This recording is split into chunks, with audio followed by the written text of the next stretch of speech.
Buenas tardes. En vísperas del cuarto aniversario de la partida física del compañero Fidel, la cátedra Pensamiento Cultural de Fidel Castro, adscrita al ISA, el propio Instituto Superior de Arte, han querido hoy recordar esa fecha con un panel que consideramos muy importante para la cultura cubana, también para el sentido patriótico de esta fecha y para recordar a Fidel de una manera natural, íntima, sencilla, tal como él era, ¿no? Y con esa visión imperecedera que tenemos todos los cubanos de él, de su figura y de su vida. El panel está compuesto por tres importantes personalidades de la cultura cubana, del arte, de la literatura, de la comunicación. Son Miguel Barnet de Lanza, poeta, escritor, etnólogo, presidente de la Fundación Fernando Ortiz, presidente de honor de la Unión de Escritores y Artistas de Cuba, miembro del Comité Central de nuestro partido y una figura esencial, imprescindible realmente a la hora de escribir y de concebir incluso la historia de la cultura en Cuba en los últimos 60 años y antes, cuando era muy joven poeta e investigador, de la mano de Argelier León, que fue su gran maestro, y del propio Fernando Ortiz. Está José Villa Soberón, escultor. La obra de Villa es muy conocida en nuestro país, desde el célebre Lenin del Parque de 6 y 17 hasta la imagen y la representación del Beni, del Caballero de París. Es muy conocido. De Martí, en el Paseo de La Habana, en Madrid, hay una escultura de Villa muy importante dedicada a Martí. En Chile hay otro Martí de Villa, también esencial a tamaño natural. Y Villa es también una figura muy querida en la cultura cubana, ¿no? Al igual que Miguel, al igual que Rogelio Polanco. Villa nos hablará desde esa misma perspectiva, de la imagen que tiene él de Fidel y de Fidel en la representación plástica, digamos, en nuestra cultura y en la cultura universal. Rogelio Polanco es un comunicador, un periodista. Nos recordaremos todo de la mesa redonda en aquellos años que Fidel iba tanto precisamente a la mesa redonda cuando era la batalla de ideas y antes. Y un diplomático también de mucha experiencia, de carrera, como se dice. Ha sido embajador en Venezuela durante 10 años clave en la historia de las relaciones de Cuba con Venezuela y con América Latina, y también muy relacionado con el trabajo de las relaciones internacionales. Dirigió el periódico Juventud Rebelde. Y Polanco nos hablará precisamente de ese don que tenía Fidel de comunicarse de manera tan orgánica y natural con el pueblo y con todo, y el uso que hizo de los medios, de la televisión tan temprano como al principio de la revolución y después. El objetivo de esta primera ronda, digamos, de intervenciones es hablar de esa manera, ¿no? Hablar desde la perspectiva que tiene cada uno y hacer una evocación de Fidel en ese plano con las vivencias y la experiencia de cada uno tuvo y lo que puede aportar para los televidentes, para el público y a quienes va dirigido este panel, que es fundamentalmente a los profesores, a los estudiantes, a los trabajadores de la cultura y en general al público, porque se va a colgar en distintos sitios de las redes sociales y va a circular profusamente. Le doy la palabra, Miguel. Bueno, vamos a ver por dónde empiezo, porque yo en varias ocasiones califiqué a Fidel Castro como el iluminado, entre otras cosas porque a mi generación la iluminó, pero iluminó también al continente y al mundo. Creo que sin la presencia de Fidel y el pensamiento de Fidel, las cosas que están ocurriendo hoy, los movimientos sociales populares que están ocurriendo hoy en todo el continente, no hubieran ocurrido de la manera tan espontánea y tan masiva y tan comprometida que han ocurrido. Él abrió muchos caminos y muchas puertas y compuertas, porque desde la historia me absolverá hasta palabras de los intelectuales, hay en Fidel una vocación de descolonización, una vocación de emancipación de los pueblos, de las clases populares, y eso está marcado en toda su obra. Yo recuerdo como si fuera hoy aquella ocasión en que Fidel, aquel sábado 30 de junio en que Fidel en la Biblioteca Nacional hizo aquel, no discurso, sino aquellas palabras que fueron un diálogo con una masa heterogénea, compleja, una masa sobre todo de escritores, aunque había también personalidades de la escena y de la música, pero eran básicamente escritores. Y yo tuve el privilegio de asistir casualmente, porque trabajaba entonces en el departamento de música de la Biblioteca Nacional como, no como secretario, sino como asistente de Argeliers León en aquellos años. Entré a la biblioteca en el año 61 al principio. Pude dejar la empresa norteamericana donde yo trabajaba, porque muy joven comencé a trabajar. Y gracias a la ayuda que me dio siempre Argelier y al modo en que me acogió, yo integré aquel equipo que le llamamos el Barracón, de jóvenes que teníamos vocación por las ciencias sociales, por la antropología y la etnología.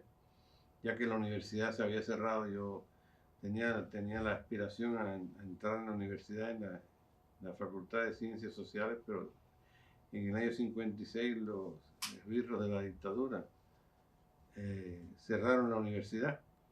Sala Cañizares cerró la universidad y nos quedamos colgados todos los jóvenes que teníamos aspiración a estudiar en la universidad. Y al estar ahí en la biblioteca en aquel momento, no fui invitado oficialmente, sino que Argelier me llevó y bueno, me senté al lado de él en primera fila. Desde luego, enseguida vino un custodio y me sacó de ahí porque no sabía quién era Argelier, pero no sabía quién era yo, que tenía 21 años, acababa de cumplir. Y me fui para allá, para los filas, y desde allá atrás, de pie, escuché aquellas palabras que fueron un punto de inflexión en mi vida. En mi vida, porque yo no tenía una vocación política ni tampoco revolucionario. Yo venía de una familia clase media que no tenía nada que ver con la política, o más bien con la política burguesa, porque mi tío abuelo fue presidente de la República en Cuba, José Barnet. Y Fidel cambió mi vida. Recuerdo que en una ocasión en la Biblioteca Nacional, en la Casa de las Américas, hubo un panel y cada uno habló de cómo había asumido a la revolución y por qué se había quedado. Estaba Eusebio Leal, había un grupo de intelectuales, Retamar, y cuando me preguntaron a mí, le dije a Fidel, yo no me quedé, yo me fui quedando poco a poco en la medida en que yo podía palpar y de forma tangible ese pensamiento tan extraordinario, tan descolonizador, tan integrador, que venía de Martí, porque Fidel fue un gran lector de José Martí. Y el concepto de nuestra América él lo asimiló plenamente, lo asimiló y lo asumió, y luego creo que también ayudó mucho a Fidel la lucha, él como abogado, ¿no? La lucha con los pobres, favoreciendo a los pobres, a las clases periféricas, a las clases marginales, como abogado, en los lugares más difíciles y empobrecidos, los bolsones de la gran pobreza de Cuba y sobre todo de la ciudad de La Habana. Pero ese modo en que Fidel concibe al pueblo de Cuba, que no es discriminador sino que es muy desprejuiciado, se debe también a las lecturas que Fidel hizo de la obra de Fernando Ortiz. Sí, en los años 50, don Fernando creó, junto con Alfredo Guevara, una sociedad o asociación contra el racismo. Y Fidel asistió a esa asociación, asistió a la casa de don Fernando Ortiz, y ahí se creó aquella asociación que luchó contra todo tipo de racismo, ese mito terrible que el mito más infame del siglo XX, el racismo, ¿no? El racismo sobre todo hacia el hombre y la mujer negra. Entonces, ese concepto de pueblo a mí fue lo que más me llamó la atención en aquel discurso. No solo el diálogo que sostuvo un hombre que tendría 33, ¿no? 34 años, no sé qué edad tenía Fidel en el 61, bueno, 33 años. Y dialogó con intelectuales que ya tenían una obra, que habían tenido una presencia importante en la vida cultural del país. Y estaban allí, y él, de todos aquellos intelectuales, que de nombre seguramente que él era el más joven, porque Fidel además, valga la redundancia, era y será siempre un intelectual, político intelectual. Recuerdo que le dije una vez a Gabo, yo, si no hubiera hecho lo que hice, me hubiera gustado ser escritor. Pero es que fue un escritor, porque lo último que hizo en su vida, estos tomos sobre las reflexiones, son una literatura de carácter político, pero de una escritura poderosa, fuerte, de gran riqueza escritural y verbal. Entonces ese concepto del pueblo, de no discriminar, de ese concepto integrador, ecuménico, inclusivo de pueblo, fue lo que más me despertó a mí en Fidel, que venía de la historia de Soberán y que luego se confirmó en palabras de los intelectuales.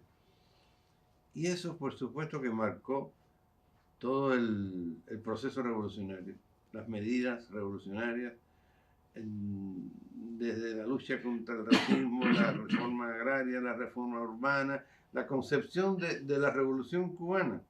Es una concepción que se debe básicamente a Fidel y sus compañeros, pero básicamente a Fidel. Fidel fue la figura señera que vislumbró que el pueblo no era una abstracción, ni estaba estratificado, que era un conjunto de seres humanos que vivían en vocación integradora en una sociedad compleja, y sobre todo las clases pobres y los negros, los pobres habían sido excluidos de los grandes programas políticos de los años 40 y 50. Y Fidel, al contrario, incluyó a esa masa rica, heterogénea de diversas raíces, diversas progenituras, en una concepción que para mí fue reveladora, para mí como cubano y como antropólogo de vocación, me di cuenta que la revolución iba al fondo, a las raíces, que la revolución era para los pobres de la tierra, como decía José Martí, para todos, para todos. Y eso me confirmó en mi vocación de estudiar la cultura popular, las tradiciones. Y en ese sentido tenemos que agradecer a Fidel todo. Agradecerle todo, absolutamente todo. Fidel no es para ser recordado, sino para no olvidarlo. Mejor es para no olvidarlo nunca. Yo nunca lo podré olvidar porque cambió mi vida y la vida de mi generación y la vida de todos los cubanos. Creó todo lo más importante. Desde aquel mismo día, 30 de junio, ya la concepción del arte y la política, el arte en la política y la política en el arte, se debe a Fidel. Creó los instructores de arte, las escuelas de arte. Fue una vocación, como dije yo, general o ecuménica, hacia todas las regiones del país. Y buscó en el rincón más remoto, donde había un alarme, donde había un valor, donde había alguien que potencialmente tenía una vocación de creación, ahí con los instructores de arte, por ejemplo, ahí ¿Fuiste profesor de los instructores de arte, Miguel?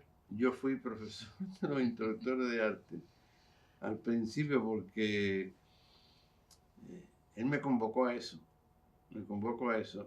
A través de Argelies y de don Fernando, que teníamos una relación muy cercana.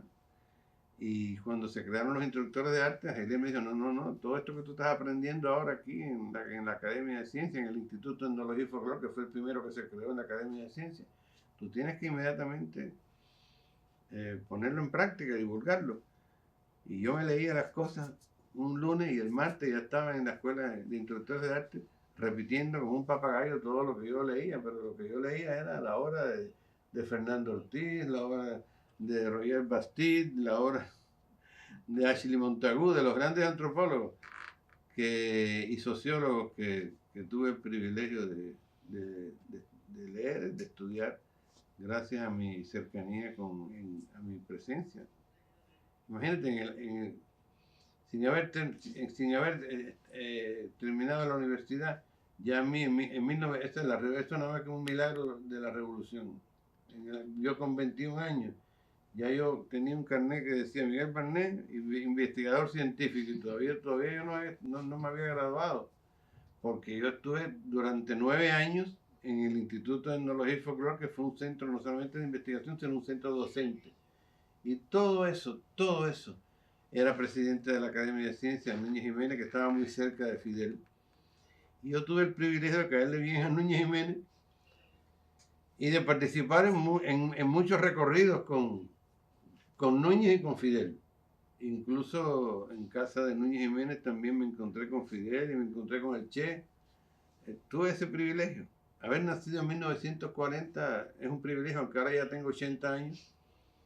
Quizás si hubiera nacido en el año 50, ahora tendría 70. Pero no me arrepiento porque esos 10 años fueron importantísimos, fueron decisivos para mí porque tuve el privilegio, y todo gracias a la Revolución Cubana, y gracias a la Revolución Cubana, que es Fidel, de haber trabajado con Argelies, con Alejo Carpentier, con Nicolás Guillén, en fin. Fernando. Con don Fernando ni se diga, porque tuve los últimos 6 años de su vida a su lado, que fue una gran universidad. Y Fidel admiraba mucho a don Fernando y viceversa.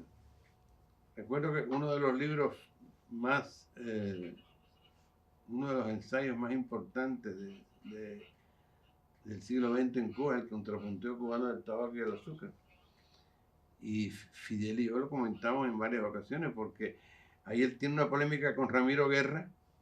Ramiro Guerra dice que el latifundio se genera por la iniciativa, el impulso, la creatividad del cubano. Y Fernando le dice, un momentico, ¿te acuerdas que Ramiro Guerra es un gran historiador, pero fue secretario de Gerardo Machado?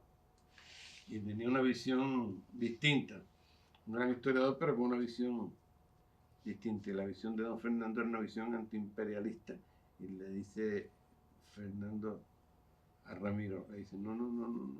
Ahí está la presencia del imperialismo norteamericano, el empuje del latifundio, del ingenio central, todo eso lo provocaron los norteamericanos para querer apoderarse como se apoderaron finalmente de la cuota azucarera.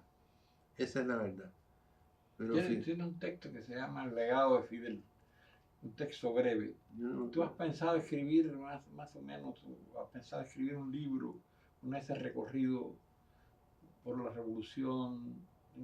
Bueno, yo acabo de terminar ahora un libro que se llama Yo soy la página que escribo, que son una especie de crónicas. No voy a decir memoria, porque yo todavía estoy muy joven para escribir memoria. Tengo nada más que 80 años y yo cuando cumpla 90 empezaré a escribir la memoria. Pero ahí hablo pues, todo el tiempo está Fidel ahí presente. Todo el tiempo está Fidel presente porque es una presencia omnímoda. Y por eso yo digo que, como dije al principio, fue un iluminado porque iluminó un camino que Martí lo había visto claro, que Fernando Ortiz lo había visto clarísimo desde la óptica histórica y etnográfica, pero que desde el punto de vista de la política, Fidel lo puso en práctica. Muchas gracias, Miguel. Juan Villa, ¿qué puedes decirnos como tu vocación personal? Porque tú también estuviste muchos momentos cerca de Fidel. La UNIAC sobre todo. Y es profesor de Elisa, Villa es profesor de Elisa. No, hablar después de Miguel siempre es un compromiso. Miguel es doctor honoris causa. De Elisa, sí. De Elisa. Así que todo el mundo está vinculado a la academia y Polanco es rector del Instituto Superior de Relaciones Internacionales. Me dieron el título ese, sí. ¿A ti te dieron un título? Sí, me acuerdo. Una flor y todo.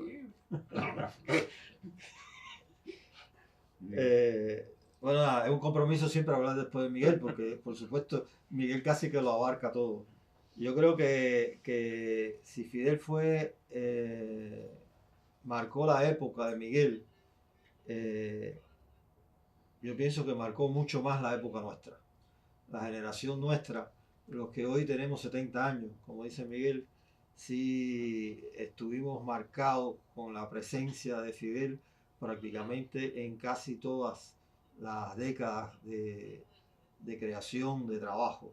El pensamiento de Fidel, y hablar del pensamiento de Fidel es complejo como para improvisarlo aquí. Creo que si alguien es un pensamiento tan sólido, tan abarcador, que habría que acercarse los estudiantes con una manera, con mucho más tiempo y mucha más profundidad para poder abarcar el pensamiento de Fidel, porque Fidel habló de la cultura, a partir tuvo una concepción muy clara y muy acertada sobre la cultura y sobre la cultura cubana en particular. Creo que él siempre le dio un valor muy importante a la cultura en la construcción de la sociedad cubana. Siempre se cita, me parece que porque es realmente muy importante, esas palabras que él dijo al principio, creo que del periodo especial. Seguramente Miguel estuvo ahí, yo nunca estuve tan cerca como estuvo Miguel. Eso que la cultura es lo primero que hay que salvar, creo que da una evidencia de lo relevante que era la cultura para Fidel. Pero yo creo que Fidel, efectivamente, como decía Miguel, fue un intelectual. Pero creo que fue un gran intelectual y un intelectual muy original. Tan original como pocos intelectuales han podido ser. Original porque fue capaz de no solamente transformar una sociedad, sino a veces transformar la imagen de un país. Yo creo que en la historia del siglo XX de nuestro país no hay un momento de una explosión visual tan fuerte como la que se produce en los años de la Revolución. Y ahí, claro que el gran protagonista de esa imagen fue Fidel. No solamente él, creo que fue, digo esto porque para los creadores o para Lisa, para los estudiantes de Lisa, el tema de la imagen cobra para nosotros una relevancia que a lo mejor no cobra en otra esfera del pensamiento, pero para nosotros sí, porque al final la imagen es también pensamiento, es también ideología. Y esa imagen que se produjo en el año 59, ese romanticismo visual que se produce en el año 59, es algo realmente hermosísimo. Es de una belleza incomparable que no ha vuelto a tener nada parecido en todo el siglo XX. En el siglo XX nuestro no hubo un momento tan romántico visualmente como ese. Por eso creo que Fidel siempre fue un hombre creativo. Pero fue un hombre creativo también y un hombre soñador. Yo te podría contar una anécdota que me impactó a mí personalmente. Fueron de las pocas veces que yo coincidí con Fidel, que fue en la inauguración de la escultura de Lennon en el año 2000. Ahí, para sorpresa nuestra, nunca me pude imaginar realmente que Fidel iba a asistir a la inauguración de la escultura de Lennon, porque tampoco es una obra de tanta relevancia en su producción, no es el gran monumento. Lo dices tú, pero la gente que va allí le ha dado otra connotación a lo que tú estás diciendo, a esa sí, pieza. Pero ha convertido en el mundo de la plástica, bueno, digamos que no es la gran obra de 10 metros de altura, sí. El gran monumento, es sencillamente una escultura sencilla. Y fue muy sorprendente que Fidel fuera allí. Creo que esa fue la vez en que por alguna razón, seguramente Polanco, no es el caso ni de Polanco ni Miguel, en que yo nunca había estado tan cerca de Fidel, aunque por la UNIAC sí habíamos coincidido en el Palacio de las Convenciones muchas veces. Y de ese momento recuerdo mucho que se me acercó y me dijo que quería leer lo que decía al pie de la escultura. Y ahí dice las palabras de Imagine: soy un soñador, pero no soy el único. Y entonces me dijo, bueno, yo también me siento igual que Leo.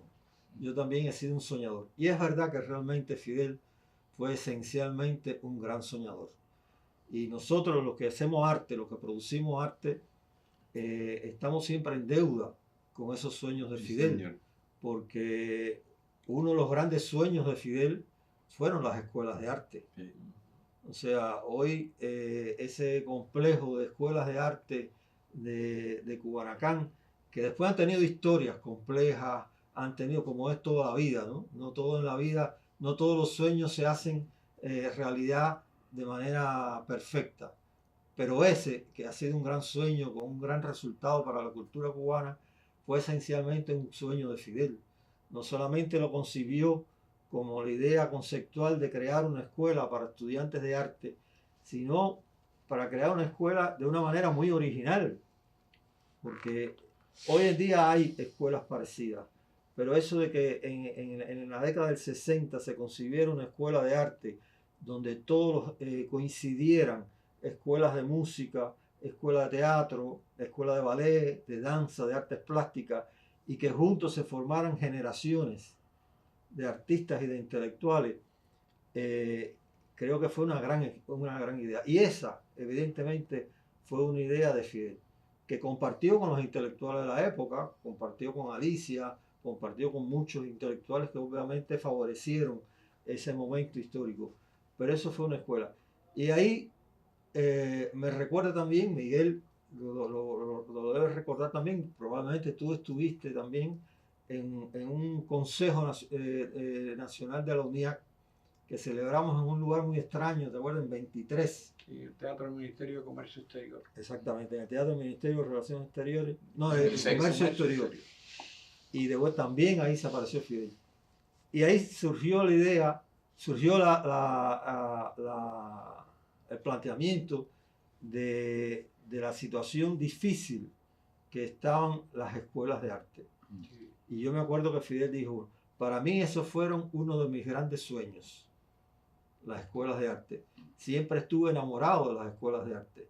Poco a poco me fueron separando del sueño de las escuelas de arte. Y ahí, bueno, todos recordamos que se viró para Eusebio y le encargó la difícil tarea a Eusebio de recuperar las escuelas de arte. Sueño que tampoco todavía se ha podido realizar, pero evidentemente fue un sueño permanente de su parte.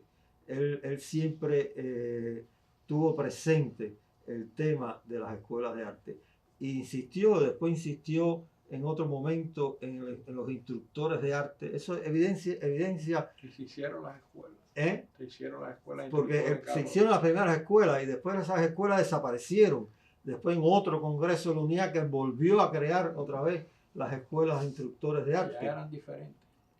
Con una concepción diferente, pero él volvía sobre la idea. O sea, ese sueño permanente que él tuvo de propiciar que todo el talento que pudiera haber en el país, por muy lejano, por muy condiciones adversas, familiares o culturales, tuvieran la mejor de las oportunidades para florecer, que creo que fue una idea que él tuvo de manera permanente prácticamente toda su vida. Yo creo que todavía hay mucho que estudiar, mucho que pensar, realmente cómo el pensamiento de Fidel influyó en el arte cubano contemporáneo, en el arte cubano actual, en las generaciones de los artistas. Y hay mucho que reconocerle y que estudiar sobre ese tema. Fidel tuvo la idea inicial, desde Palabras a los Intelectuales, de crear una asociación de escritores y artistas, que después se convirtió en Unión. O sea, que Fidel fue el verdadero creador, el soñador de la Unión de Escritores y Artistas de Cuba, que por supuesto luego la encabezó el intelectual que en ese momento tenía más poder de convocatoria internacional, que fue Nicolás Guillén. Pero fue una idea de Fidel en Palabras a los Intelectuales. Ahí está en el texto. Bueno, Rogelio Polanco, tú tienes mucho que contar también, mucho que decir sobre Fidel en ese plano de las relaciones internacionales, de la comunicación, del periódico, de la batalla misma, del que fue aquellos años, el regreso de Lian, la preparación que él hacía, de esas mesas redondas, de todo eso, tú tienes, y desde la juventud, un dirigente de la juventud desde niño. Tienes mucho que contar en el plano personal, más íntimo, más afectivo de Fidel. Gracias, Omar. Qué bueno estar aquí con Miguel, con Villa, evocando a Fidel. Y siempre vamos a ese plano íntimo. Y quisiéramos recordarlo presente, como está en todos nosotros. Y cuando Miguel hablaba de Fidel intelectual, es Fidel también el gran comunicador y el gran periodista, ¿no? Recordemos cómo sus batallas pasaban siempre por cómo comunicar esa palabra y cómo hacerlo de manera pedagógica, didáctica, con el pueblo. Aquello fue esencial para la sobrevivencia de la revolución. Llevar la verdad al pueblo y también al mundo. Empezó la revolución con aquella operación Verdad, tan importante. Y la revolución tuvo que ir una y otra vez a esas operaciones Verdad. Todavía, por mucho tiempo, tendremos que seguir luchando por la verdad que en este mundo lleno de falsedades y de ahora posverdades, nada más y nada menos. Y por tanto hay que agradecerle a Fidel que haya transformado el hecho comunicacional, el hecho de relacionarse con los demás, con el poder de la palabra, que es también el poder de seducir, de persuadir, de educar a todo un pueblo. Y para eso los medios los usó todos. Desde, por supuesto, el libro y la creación tú, Omar, que estuviste allí en el Instituto Cubano del Libro, creación de Fidel, y llegar con el libro a las grandes masas de nuestro pueblo, con las obras más excelsas de la literatura universal. Eso es obra de Fidel y de la Revolución. Crear los periódicos que se hicieron fundamentales para llevar la política a todo el pueblo y al mundo, y hacer de la televisión el medio esencial para educar y para recrear también de una manera diferente, y para llevar la cultura general integral de la que hablaba, que va mucho más allá de la cultura artística, por supuesto. Y llegamos a aquel momento de la batalla de ideas y el sentido humano de la política en Fidel. Un niño transformó un país, hizo que el mundo entero se pusiera en función de la liberación de aquel hijo de un padre que habían sido separados. Y con aquella original manera de luchar, Fidel convocó a millones. Y a partir de ahí fueron uno y otro programas que Fidel ideó cuando fue detectando en aquella batalla aquellos lunares que todavía teníamos en nuestra sociedad.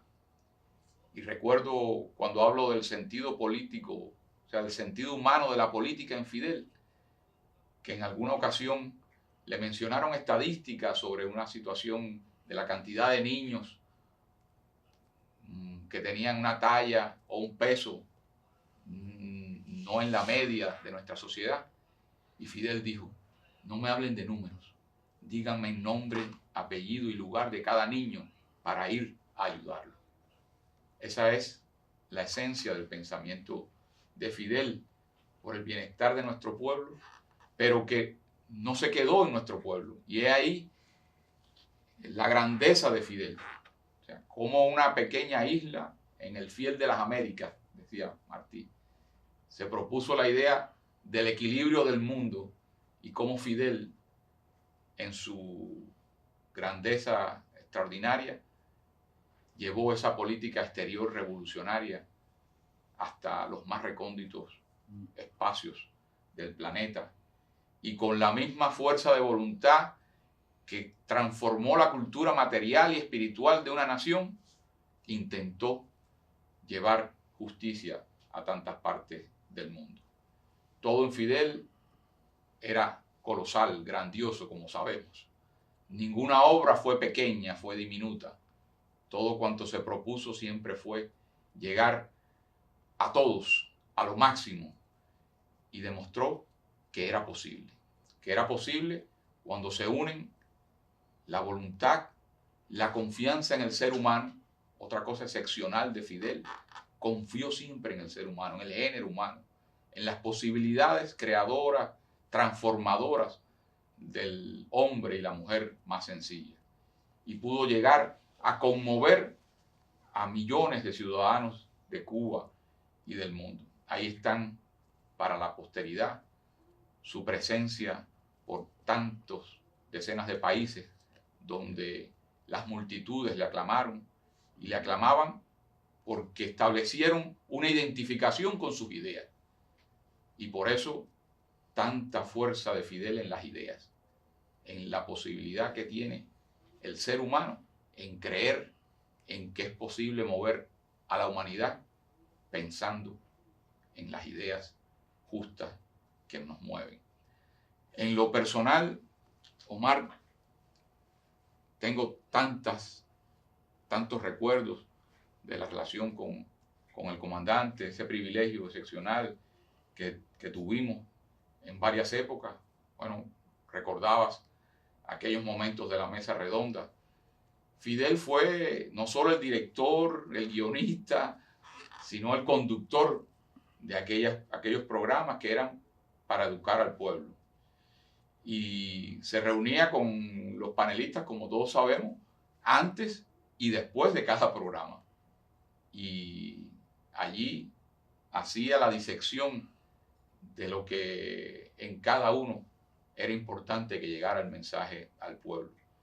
Y además rectificaba en el programa mismo o después hacía el balance de lo que sucedía para que pudiéramos en siguientes ediciones lograr la mayor efectividad, la mayor eficacia en el mensaje comunicacional.